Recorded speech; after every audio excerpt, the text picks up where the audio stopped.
Welcome, everyone.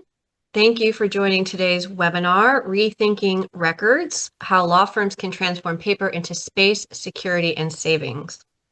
Here at Forrest Solutions, we do have the privilege of helping law firms rethink how their operations can evolve for a more digital, secure, and efficient future. And records management is one key area of that transformation. So we'll explore today how to modernize records, how smarter strategies can help law firms reclaim office space, improve compliance, reduce costs, and minimize risk.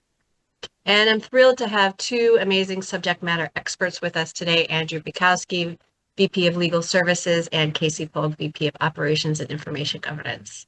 They bring deep expertise helping law firms navigate these complex information governance, compliance, and digital transformation initiatives. And they'll share real-world examples and actionable steps that you can take back to your firms.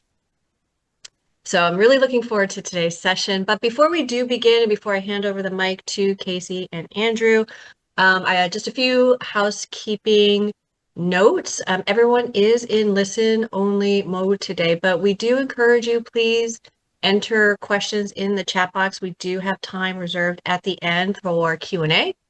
But we'll reserve those for the end. So just feel free to enter those questions into the chat, and we will definitely make time at the end to address them. The session today is being recorded. We will share the on-demand link with attendees and everyone else after today's session. So just keep that in mind. And with that, I think let's get this started. Andrew and Kaci, welcome. Thank you so much for being here. I'm going to hand it over to you to introduce yourselves. Yeah, thank you very much, Trish, for that lovely welcome and background introduction. Let's go ahead and get started, folks. So here's our roadmap for today. We'll start by setting the stage with the problem, and that is really why so many firms are still buried in paper. Then we'll look at the hidden costs of managing records the old-fashioned way, walk through some smarter strategies related to digitization, and share some real-world case study results on successful initiatives that we've done in the past like this. And then finally, we'll wrap up with some practical steps you can take. And of course, as Trish mentioned, we'll have some time at the end for questions. As Trish noted, my name is Andrew Bikowski. I am the Vice President of Legal Services at Forrest Solutions. I have certifications in information governance and e-discovery, and I'm joined by my lovely co-host, Kaci Polk. Yeah, thank you, Andrew. Kaci Polk, Vice President of Operations and IG at Forrest Solutions. I am also a certified IGP as well, and been with the company, I think, going on 13 years. All right, well, let's go ahead and get started. Start us off, we'd love to hear from you. So let's do our first audience poll. Should be popping up now. Feel free to respond to all three of the questions, and then we will use this to kind of drive our discussion as we progress into this presentation. And just a reminder, there are 3 questions there, so you might have to scroll down to see that third question. It's kind of hiding down there. But yeah, that first one is, how much of your office is still devoted to physical file storage? What would you estimate is the annual budget allotment for your current records management operations? And how would you describe your firm's approach to physical records management? So let's get some answers going there. All right, so here we go.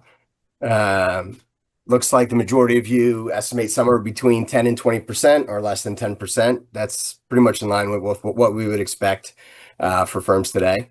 And then let's see, how would you estimate annual budget? Looks like the majority of folks, 2 to 4%, some of them a little bit higher, and nobody above 10%. So I think that's a good sign right there, that these firms and you folks are not using too much of your budget to keep paper records. And then how would you define your firm's approach to physical records? Nobody's fully digital. So that makes that really is sort of the end goal of a digital transformation. Looks like we have about 43% saying no more paper, and then it does look like everybody else is beginning their digitization process. So I think all of that's very relevant here, especially since one of the biggest problems that we've seen, that Kaci and I see every day when we go on site to do due diligence and help facilitate better records management strategies. there's always a lot of paper. So if you have no more paper, you're already in the right spot. And if you're beginning to digitize, that's a journey that will take some time, but it is the right way to get moving. So I'll let Kaci kind of take over here. Okay. Yeah, so the problem with paper, right? I think we're all probably pretty familiar with how firms have traditionally treated, sort of paper and records and IG just in general. Hey, send everything to records. It's a dumping ground, right? And they'll figure it out. I believe probably in the last 10 years or so, those attitudes have started to change somewhat. But on a day-to-day basis, we're still encountering a ton of firms and other corporations that are still kind of stuck in the dark ages. So we want to just hop over to the next slide to just kind of explain, sort of some of the resulting issues of, kind of having this attitude to just send everything to records and keeping a tremendous amount of paper. Obviously, you have ongoing offsite and onsite storage and expansion costs, which obviously are not good. Companies and firms are typically worried about, not keeping things, sort of long enough, but they're not also concerned with keeping things for too long, right? From a compliance and risk perspective as well, things that should have been, destroyed and or returned back to the client, after the retention period has been reached. And, a lot of times that's ignored in favor of, hey, let's just keep everything just in case we need it. So obviously, not the greatest strategy, and we're trying to work with our clients to make sure that we're not continuing down that path. And also, one of the other issues that we're dealing with as well when we're holding onto a ton of the paper is rot, which is basically a term that is used in the IG records community, and that stands for redundant, outdated, or trivial information. And it's estimated that 75 to 80% of a firm or organization's material is actually probably rot, just redundant stuff, copies and copies of this, several people have that, things that should have been eliminated according to the retention schedule. So, uh, so reducing this footprint is a no-brainer, right? We want to make sure that we allow for our firms to realize that, hey, there is a solution for this, right? And we can get you some fairly easy wins, especially on a real estate front, and reclaiming some of that space that has been used to house these paper records. So you could either reallocate that space, once we start eliminating that paper, reallocate it to revenue generating functions, or you could just eliminate that space, period, and hopefully receive some additional real estate savings from eliminating all of that storage that you've had dedicated to housing the physical records. Thanks, Kaci. So let's move on to some smarter record strategies for law firms. And, based on the results of that survey, it seems like a lot of our audience is already taking some steps in this direction. So I think that's a really good jump off point. What we really like to do is we start with taking a comprehensive on-site assessment. That is really one of the most important pieces of any digitization effort, because you want to know what the costs are going to be for your scanners, for your the prep that goes into it. You're also going to want to know potentially how much time is going to have to be taken, and how quickly can a digitization project be completed. And usually when we get started in that process, more and more kind of gets uncovered. So that's really why you want to have that comprehensive footprint to start. But then you also want to make sure that, you're using the data that you have, as Kaci mentioned, rot is something that we see a lot of. It takes up a lot of space, and some people aren't even aware of that. And that's just, can be physical files, or that can be electronic data. Traditional records, I think a lot of stuff just got thrown into the file, into the records file as part of the case and the matter. And it wasn't really sorted and really, sifted through to make sure that only, the real important records were being stored either in the on-site or off-site storage facilities. And what we like to do then is create a workflow around the digitization, streamline it as much as possible, and then make sure that you're building in, records management best practices. You have SOPs outlining, what should be digitized, what shouldn't, what should be kept in physical format, and what can be destroyed. All of that's helpful to have so that you have a defensible process.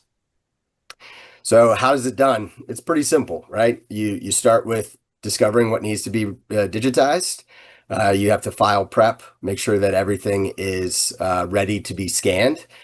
You know, some of the things that come up in that process are if there's a lot of binders, making sure that you have tabs so that when you're doing the scanning, that digital copy of that binder matches what the physical copy looked like. One of the other ones that I always kind of struggle with are the old spiral bindings. You know, that's another one of those where you have to have sometimes you have to have special equipment to take that off, or you cut through it, but you want to make sure as much as possible you're preserving the documents in their original form. And that's really where the quality assurance and the QA process comes in. Make sure that you're tagging and classifying all of the records that are being digitized, and that you know where it's all going to be uploaded to, you know, the data repository, whether that's a DMS, a temporary holding stage before it gets moved to the DMS. But the end result is really get the files to where they need to go, destroy what you don't need to keep. And, you know, it's important then to keep, you know, part of that is the chain of custody, inventory tracking, your audit trail, making sure that you have insight into all of the steps of that process, so that you can have that um, um, defensible overview for what you've done so far. And, you know, this also sometimes triggers firms to take another look at their retention policy and to make sure that, you know, the retention policy and schedule is being applied as it should. This gives you, when you start digitizing old records, gives you pretty clear evidence of what wasn't really kept in the right and what should now be, you know, eligible for disposition. So how can this help transform your legal practice? First of all, getting rid of physical files allows for faster access to critical information. You have a digital copy that's most likely in your DMS related to that client matter folder. You have the security and compliance knowing that you don't have a lot of paper lying around, and that any, you know, personal identifying information that might be sitting on somebody's desk is now protected because it's behind a firewall and within the IT security of your organization. It also kind of helps simplify your case management collaboration. The more you digitize, the less paper you're creating, the more efficient your team can be. And then, you know, as we noted, it frees up office space. I can't tell you how many times I've come on site and seen, you know, rooms that just hold paper records and they're disorganized, but it's an entire room that maybe it was at one point a war room or a conference room, and now it's just become a dumping ground for people's physical records. And then the last piece, you know, business continuity and disaster recovery. Most offsite storages vendors do have a lot of security in place to prevent that. But if you have a lot of stuff sitting on site, and a lot of times it's sitting in a basement or somewhere where it doesn't necessarily have the technology and security to keep all of those files fresh, having that digital copy does make your business continuity plans much more effective.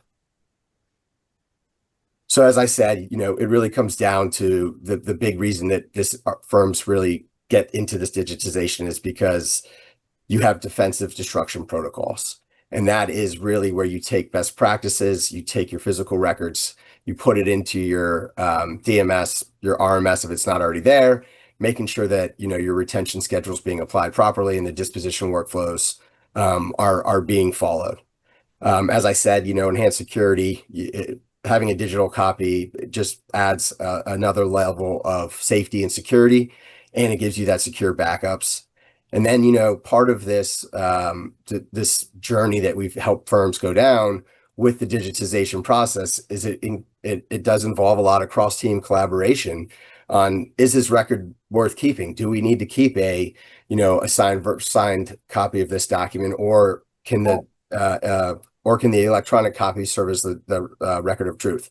So, you know, I think this process in itself does lend to a lot of collaborative and business, you know, collaboration across business functions, and helps your firms get to know your records team and the IG pieces a lot better.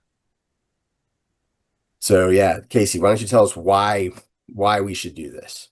Yeah, absolutely. I mean, one of the biggest challenges is typically is the cost, right? That's always kind of the initial barrier that stopped a lot of the firms, a lot of the folks that we've worked with previously from pursuing this. Literally, it's usually the cost.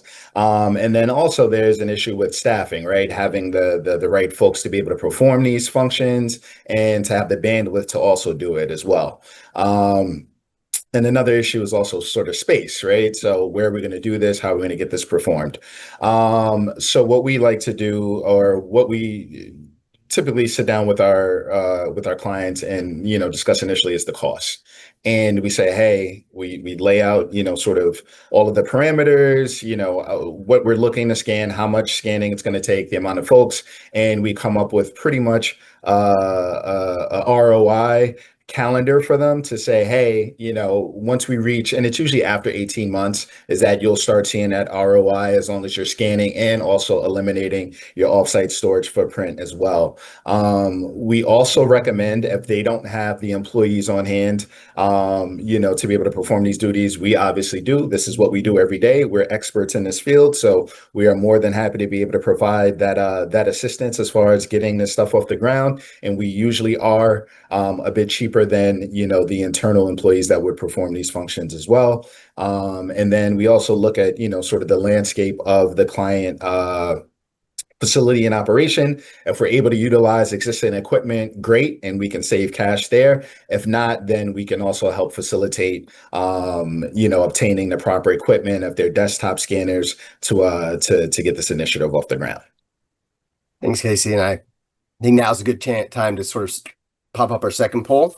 And these questions are pretty, will also help kind of guide where we go with our discussion. So it's, what is your biggest pain point in records management?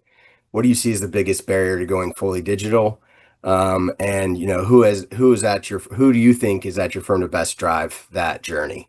And when I say fully digital, I mean you no longer create paper records unless, certain practice groups have to, but everything else is done within the digital environment. And that's, often facilitated by practice management software, increased DMS, document management systems and their capabilities, and then having a robust and fully functional records management process and system. Casey, you want to take a stab at it at these numbers? Sure. Yeah, it seems like compliance is sort of the biggest issue with records management, and that is our experience as well. A lot of the firms we deal with have retention schedules, but they are not being enforced currently because a lot of times there is a lot of difficulty with change management. We're really trying to get folks to understand the wider scope of IG and the costs associated and the risk profile associated with it as well. So we really try to collaborate with our clients to really kind of drive that home and make sure that everyone is aware of the full scope of the results of maintaining a large paper sort of footprint and trying to change the culture of firms. So no surprise with that answer. Number two. Yeah, that's a tomorrow problem. Yeah, absolutely. People kind of want to just keep kicking the can down the road, right? Hey, I don't have the capacity, the bandwidth, the budget to kind of deal with this. So, a lot of folks just kind of try to kick the can down the road until until it's someone else's problem. So definitely understand that. However, we are seeing movement, right? Because I think the can has been kicked quite a bit. And at a certain time, I think a lot of folks are realizing that again, you're going to have to address this at some point. So let's get our arms around it and try to get this stuff done. So that is that. And then who is best positioned in your firm to help drive your digital journey? A lot of folks said me, question mark, which is pretty funny. But I think the ultimate result is usually C-suite leadership, right? Getting that buy-in and getting an ally who has kind of the juice and sort of power to kind of drive initiatives home is one of the key factors in getting any of these initiatives kind of off the ground. Is if you have an ally who can kind of make things happen within the firm, that usually helps kind of juice the wheels and obviously provides the budget. And folks, on the lower levels, they send out emails to attorneys. Hey, I need you to look at this report I just sent you to let me know which files I can eliminate. They're not going to pay any attention. But then if it comes from the COO, the managing partner, then it's a different story, and we usually see a little bit more movement in that regard. So yeah, the me thing is funny. Yeah, no, and I put that in to be a little bit on the lighthearted side Yeah, because it does take everybody, and I know that the our audience here does involve a lot of people who likely are going to be that stakeholder. So I think Kaci did a good job stressing of how important that ally is. yeah, If anybody in the firm, attorneys, LAAs, paralegals, if they feel like it's being forced on them from the outside, there's often a lot of reticence uh, to take those steps that need to happen in order to get to the final place where you don't have those records. And as Kaci said, most attorneys don't. I need you to look at this list. Tell me what can be digitized, what can't. Okay, that I don't have time for that. That's not a billable. I'm not making any billable income off of that. So, having that key stakeholder, that really is a key part of any successful either digitization project or a more broad embrace of information governance and retention schedules and policies and making sure they're enforced and followed. Again, that stakeholder is a key part of that analysis. So I absolutely. think we can go ahead. Yeah, this is Okay. one of the good ones here, Burr. Yeah. So yeah, this is just really a case study that's illustrative of, kind of all of the things that we've been discussing in regards to, reducing on-site paper footprints. Yeah, this is one that's personal to me. When I first joined our organization, I was tasked with helping a AmLaw 200 firm with reducing their on-site footprint. When I arrived on site, I had never seen anything like it. It was literally a 30,000 square foot facility that looked like kind of like an airplane hangar and just rows and rows and rows of files everywhere. Handwritten notes on the shelves. Hey, keep this per this attorney. Some things were indexed, some things were not. There were boxes. There were, it was just a complete shock to see this much material. In addition to the firm also having upwards of 250,000 boxes in offsite storage as well. So yeah, it was pretty daunting. So we were pretty much tasked with getting them out of that facility and into a facility that was a third of the size, going from 30,000 square feet down to 10,000 square feet. And we were able to get that accomplished in just under 2 years. Combination of enforcing the retention schedule, looking at outdated material, destroying a ton of stuff, sending stuff back to the clients, and also sending some additional material offsite. So it was a kind of a combination of all those things to get us out of that facility into the new facility. Um, we also looked into, sort of the offsite storage footprint itself as well, tackled that. And then it also was able to save the firm a ton of wasted time, right? Of, having to kind of go through this facility to identify records, identify files, figure out where they were. Again, things were, there was some labeling, but a lot of it was, oh, I think I saw that stuff back there, towards the back of the room, or that's on the left side, or it's on the right side, or what have you. So there was a lot of wasted time trying to retrieve documents, find documents.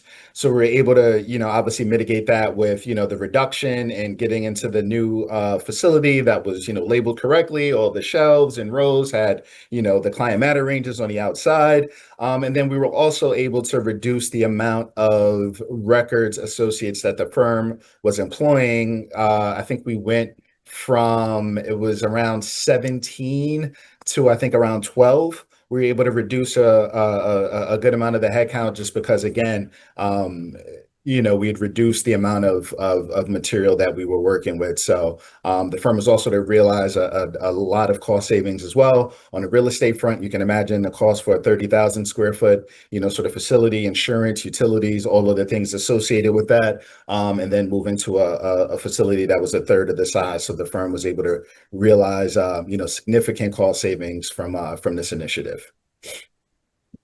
Yeah, I think this leads pretty well into our next section. As Kaci mentioned, there was a large on-site footprint, and I know that the days of those 30,000 square foot facilities is probably gone, but there still is a lot of off-site, a lot of records being sent off-site, or records that have been off-site for so long that nobody even really remembers what was sent off, why it was sent off, what it relates to, and that's that comes kind of really comes important when you start talking about the indexing process.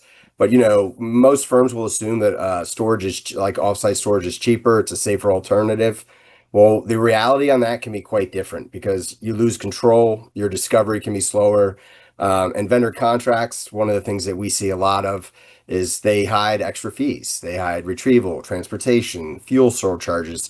And by hide, I mean they're listed in the contract, but you don't actually see them show up until you start trying to do more of a large scale recall from the offsite vendor. And then you go, why is that costing so much for me to take it back? And that's one of the big things that we see a lot of the time is offsite vendors who have been sort of in that place for so long that I don't want to say they hold people hostage or hold firms hostage, but it can feel like that when they have all of your data and that it's stored there and you need that. But the cost of getting it back and digitizing it is higher than it would be to just keep it there. And I think a lot of offsite vendors really rely on that sort of, all right, well, it's just cheaper to keep it there than to do this work now. And in the long run, that offsite storage can present a lot of risks. And as I said, discovery delays, and then a lot of offsite vendors also now offer their own sort of digitization scanning services, but those are most often at a much higher price point than you would get from either doing it yourself or hiring an outsourcing provider to step in and do that. Um, and again, this is kind of where I think having experts like ourselves who have done this with a lot of different firms coming in can quickly take a look at either a recent invoice or your contract with your offsite vendor and be able to highlight, this is what you're going to pay if you try to do any sort of large scale recall of boxes to get them digitized. And our goal is always to try and help lower that price point so that it does become a better and more cost-effective alternative to digitize than to just keep it off storage for a year. And they say that many firms with less than 100 attorneys can pay as much as $10,000 a month. That's just storage, retrieval, shipping back and forth. And a lot of that's legacy data. A lot of firms that I think now, and going back to our, how far are you on your digital journey? No paper, that means no paper offsite as well. Many firms that we work with still are they're at a no paper stage from their current status, but they've got stuff in offsite storage that maybe has been there for 20 years. Nothing's been sent offsite in the last couple of years, but that's just a recurring charge every month. And some of that adds up over time. And as likely many of you know, offsite vendors do also then price increases, and they'll send you, all right, here's your new price increases for this year. And we've seen some of those increases for, the delivery or for the retrieval and delivery go up by almost 50%. And some of the permanent retrieval costs more than double. So that is one of the big issues, is trying to make sure that you understand the nuances of your relationship with your offsite vendor and working with firms like Forrest Solutions to really get to the heart of, here's what we're trying to do. Can you engage our vendor? Can we find a way to have get that cost from $8 per box down to $4 per box, and then it becomes a much more feasible alternative. Hey, Andrew, sorry, I just wanted to chime in really quickly on that Yeah. as well. So as far as that's concerned, I just wanted to, there was a couple of key points. So, and I think you kind of touched on it. Number one is just the contract itself, your contract with your offsite storage vendor. Can't tell you how many times, again, we've run across, clients who are like, I don't even know where the contract is. I haven't seen it, right? And then they auto renew and the fees have gone up exponentially and no one's paying attention, right? So it happens all of the time. So definitely want to highlight that, making sure that you kind of maintain that and are, make sure someone's keeping an eye on that. And in regards to the offsite, sort of footprint as well. Yeah, absolutely right, Andrew, with firms that are currently, hey, now we're digital, and then they still have sort of the legacy files that they're dealing with. And most of the times with those legacy files, we do not recommend bringing those back to be scanned. Typically, we want to look to retention and make sure that we can, try to destroy as much of that stuff as possible. Because again, with the fees and costs, recalling all that information, permanently removing out of sort of storage, then bringing it in, it gets scanned, then destroying it. The costs don't really justify sort of the means from that aspect. So the typical strategy we recommend is really just sort of looking what's eligible for disposition and destruction. And yeah, so that's it. I just wanted to, chime in with those two points. Thanks. No, agreed. And I think here, this is really where, outsourcing can come in and be a good solution to many of those problems. Yep. And so, some of the benefits and key functions that come with outsourcing, and the reasons why some firms do proceed with outsourcing is really, it's a win-win in that it can enhance your staffing efficiency. So you're not using any internal resources to do that digitization. You can get the digitization done more quickly because those are folks who are doing it every day, and that workflow can become an even better, sorry. That workflow can become an even, more streamlined and efficient as that outsourced staff gets more familiar with the actual process. So, I think that's one of the big reasons that digitization projects do get assigned to outsourcing providers. And then part of what comes with that is, you get the security and safety and risk, management, knowing that what you're having that outsourcing provider do, it's in line with the best practices around information governance. And in the end, the other big driver, as Kaci mentioned, is that cost of the records management team being less than the cost of your LAAs, paralegals, or anybody else who might be doing some of that work now, maybe on a smaller basis. But in order to get real results, you have to do it in you really need to do it in a long-term planning with volume, reduction in volume being one of your main goals. But then you do get, you get the security and safety of the outsourcing provider saying, yeah, we can give you all of these service level agreements that'll make sure that we're doing X, Y, and Z. We're following your protocols. We're following your retention schedule.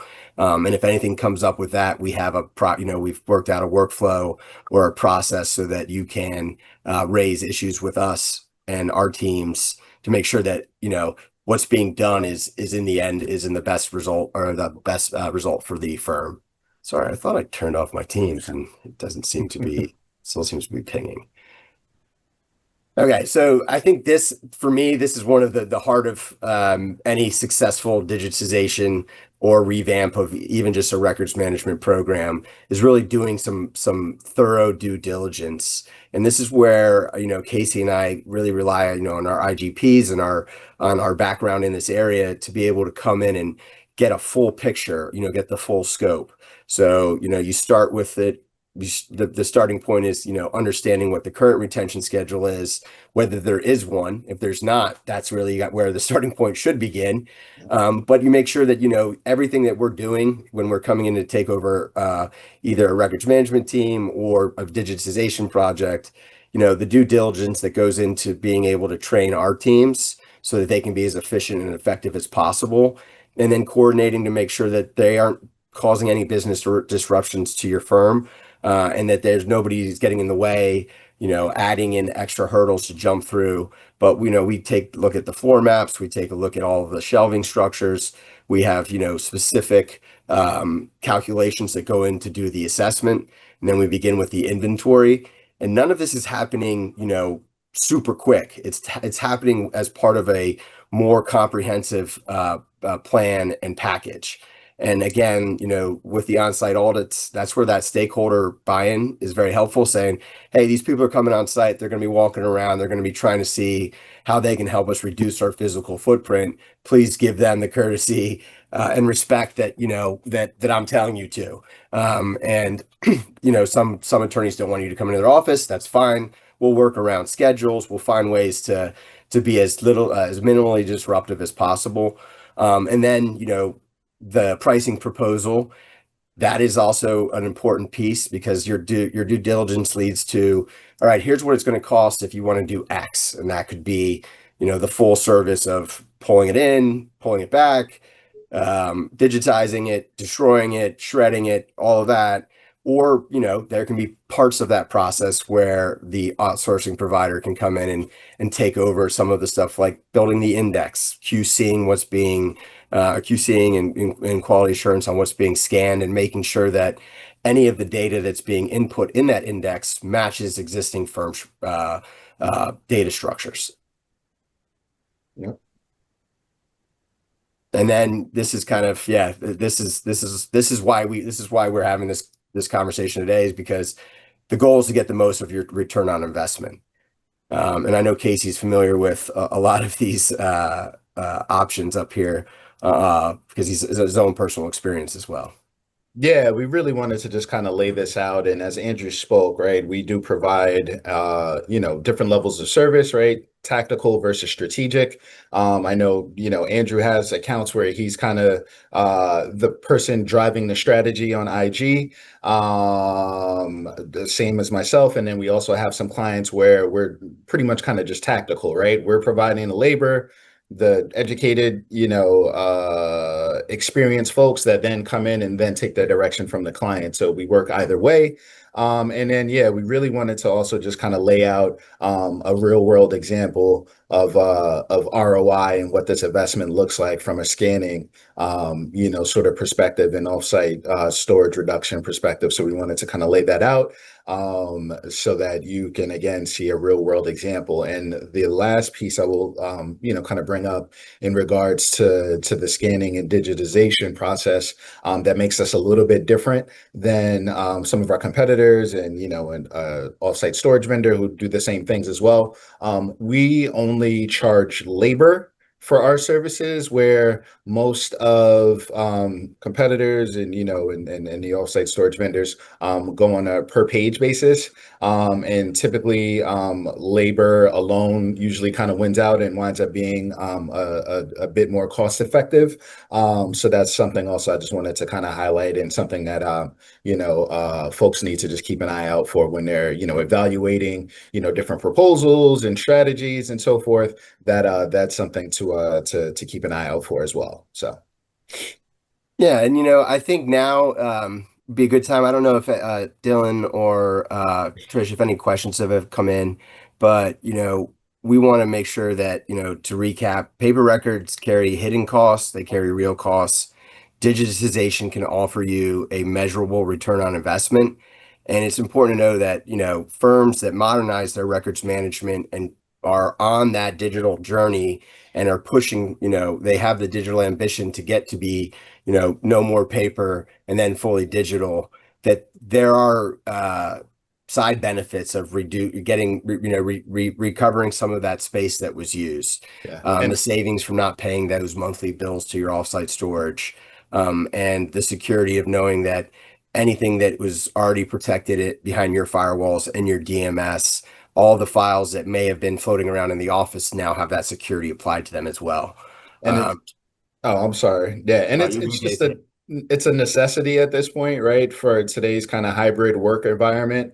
You know, people are working from home and need to be able to access, you know, the information that they need to produce their work product from anywhere, right? From home, you know, and whatever it is, right? So they need to access this. So the digitization is really a key factor in any firm or organization that's operating in today's, you know, sort of hybrid work environment. So I just kind of wanted to add that as well. Andrew and Kaci, I wanted to thank you guys so much. There's so much great information here. We did get just a few questions that came in during the chat during the presentation. So let me just grab a couple of those right now. There were a couple questions about just real estate consolidation and if that is one of the objectives. Do you have a recommendation for where the firm should start? Should they start with an audit, a policy update? What do you recommend when that's the objective? I'll let you take this one, Kaci, and I can chime Yeah. in. Yeah, I think an audit is the first place you start, right? You have to know what you have and where you have it to then make a educated determination on you know, what do we have? Where is it located and what can we do with this information? Can we get rid of it? Can we destroy it? Can we digitize it? So I think audit is for sure step one, a walkthrough and a full audit of the entire physical space of whatever firm or organization we're looking at for sure. And you know, I think to add to that, you know, one of the big catalysts that we see often is that there's a pending move coming, right? So Yeah. there's already a move that's already been planned.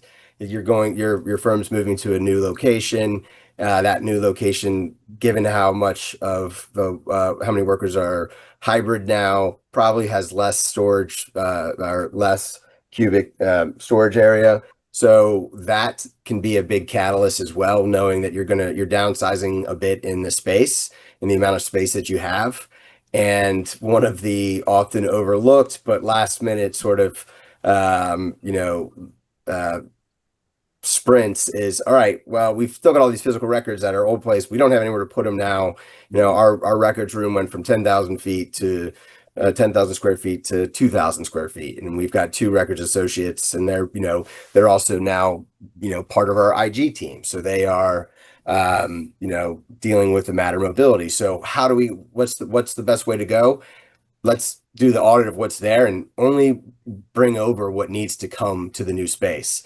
Anything else should be like I said, digitized, destroyed, minimize your file footprint so that as you're planning for that move, it's important to make sure that in the back of your mind in that planning process is that you have a plan for those physical records that you have on site.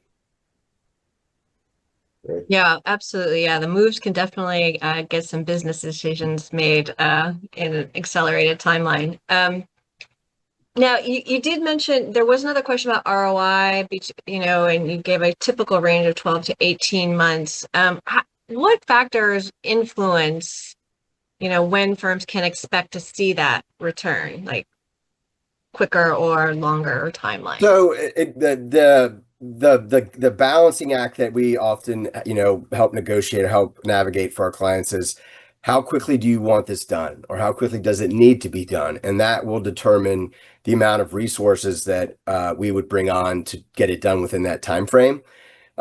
Sometimes firms are like, we know we have this problem. We're not like, this goes back to kicking the can down the road.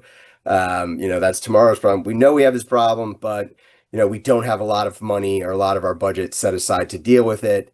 So what would you suggest? And that's really where, when we come in with a proposal, we come in with, here's what we could do with 10 people, here's what we could do with 5 people, and here's what we could do with 2 people. And that timeline, the more people doing it, obviously, the quicker it'll get done. But if you don't want to spend a ton upfront in year one, that's where that 12 to 18 months can come in, because you can start the process with a smaller team. That team becomes much more familiar with the process. They then, familiarize themselves with not only the vocabulary and terminology around your records and the naming conventions, but also, some of the nuances of the different practice groups. And then that knowledge, if you decide, all right, we've done X, let's speed this up. We can add more resources, an additional scanner, another quality assurance technician, make sure that you're not losing any quality by having more people. but there's a higher upfront cost. So that's where that, 12 to 18 months can vary. It's how much are you willing to put into it at the front, or do you want to make it a long-term project? And, we kind of, my personal preference is somewhere right in the middle, right? You don't want to have a huge team doing it because then, you become more exposed to potential errors. And if your team's too small, you're not going to really be noticing a difference for a long time. So somewhere there's really a sweet spot, between 4 and 5, uh, you know, straight digital technicians, indexing with one quality control person, and then having regular reporting being given to whoever the stakeholder is or who's overseeing that activity on the firm side to make sure that, the quality is still good, that the output is, what you thought it would be. And then you can plan, all right, this is what we're doing per month. We'll probably see a little bit of an increase as they get more and more familiar with the process. But we can make that now a steady state going forward until we do get to that 12 months where all of a sudden you're not paying, your $10,000 a month to offsite storage. You may have paid some of it to get it back, but your overall costs and your return on investment is starting to become much more real at that point. Yeah, and I just like to say too, it's kind of like I'm sure folks are investors. So if you think about it kind of like compounding interest, right? Like how it kind of builds, it's sort of the reverse of that, right? So as long as you get a lot of, sort of volume initially, then it's going to kind of compound your savings as you go. The longer you go, the more that you're destroying. It's kind of the sort of reverse arc of kind of the compound kind of interest look. So yeah, so wanted to just chime in with that as well. So Yeah, and I think one of the key parts of that discussion is being able to plot out where you meet that, here's where we're now even. And then yep. everything past that point is cost reduction, even though we know we still have these ongoing costs, but overall our costs are going to start going down and they will continue to go down until, everything's digitized or there's nothing no longer being held offsite. Nice, very good. Just one more kind of broad question here for you to leave some final thoughts for the attendees today. If you could leave everyone with one takeaway, the most impactful step their firms could take today to begin modernizing their records, what would you recommend? I'll go first, Casey. Or do Yep. you want to go? You go first, Oh, I'm sure we're going to say the same thing. I'm guessing. yeah, I mean, knowing what you have obviously is key. So, that kind of ties back to the audit, but having a modernized and accurate retention schedule is literally the best thing that you can do for your firm. And and beginning forcing that is also the other key piece because again, we have a ton of clients that have them. They're not being enforced just because, again, due to the change management factor. So really tackling that will then solve so many of your other problems, right? Like that just kind of gets the ball moving, and then you just kind of snowball, and then wind up in all of the various different areas from on-site to off-site. Cost reduction, risk mitigation, all of that stuff is really based off of essentially having a accurate and enforceable retention schedule. So yeah. Yeah, and I think Casey, I knew we were both going to say this. I agree wholeheartedly. The best starting point is having a solid, robust, comprehensive, and enforced retention schedule. Most retention schedules that I see have pieces of that. And we try to help our clients and have helped clients, put together retention schedules where they had nothing. But that the process of putting together and creating a retention schedule sometimes can be so daunting to firms that they just don't take that step, or they're unwilling to invest in the time and resources to have that comprehensive retention schedule that then will alleviate and eliminate a lot of the downstream issues that we see, like the rot, like the everything being sent off site, like the dumping grounds for case rooms. The retention schedules, should be updated regularly. They should apply to, not only your client data, and your work product or your internal communications, but also to, your business units, the firm's business units, HR. How long are you keeping your HR records for? And, that kind of gets away a little bit from the physical record side of things, but that retention schedule, to be truly effective, it needs to apply in the same way to both physical and electronic records, so that the same standards and policies are being put forth for those records, and how they're treated and disposed of. But I think the other part there is that enforcement, making sure that there is somebody who's saying, we're doing this because it's going to eliminate our risk. It's going to make us more efficient. We're going to be a tighter operation. We're going to save costs. There is a very strong business case for, if you don't have a retention schedule, getting one in place. And then once you have one in place, making sure it's being enforced and followed. And that usually is the first step that we see most firms take. It's usually also really sometimes the first experience, or their first time getting a true understanding of information governance and the policies, protocols, best practices around data and data hygiene, security.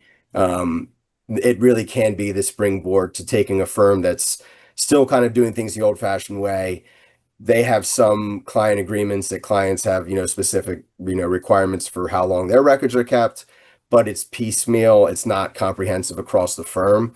And getting that retention schedule, getting the buy-in from the various stakeholders, engaging the different business groups on how long they feel they should be keeping their records. What are the regulatory requirements for keeping some of those records? So yeah, I think the retention schedule piece is the best first step. That sounds like we have a whole nother webinar on our hands there. That's what I think. I don't have any other questions that have been coming in at this point, so I'm going to hand it back to you guys to wrap up and close it out. All right, well, let's go ahead and close it out. So, key takeaways, there's going to be positive results for modernizing records management. One of the easiest way to modernize your records management is to engage in digitization projects. That's just one part. Our Forrest Solutions helps our clients throughout various parts of that journey. We can be your partner of the whole journey. We can step in and fill certain gaps that your own team might not have bandwidth or skill set for. But our end goal is to help you and your firm get to a point where you're not spending unnecessary money on retaining records that don't need to be retained. You're not being exposed to the risk of having records that are past their retention. And you have more visibility, control. You can see the ROI. We can plot that out for you. So yeah, it's going to cost X up front, but by month 8, maybe month 8.5, you'll be moving forward in the other way. And then, mitigating risk, increasing efficiency.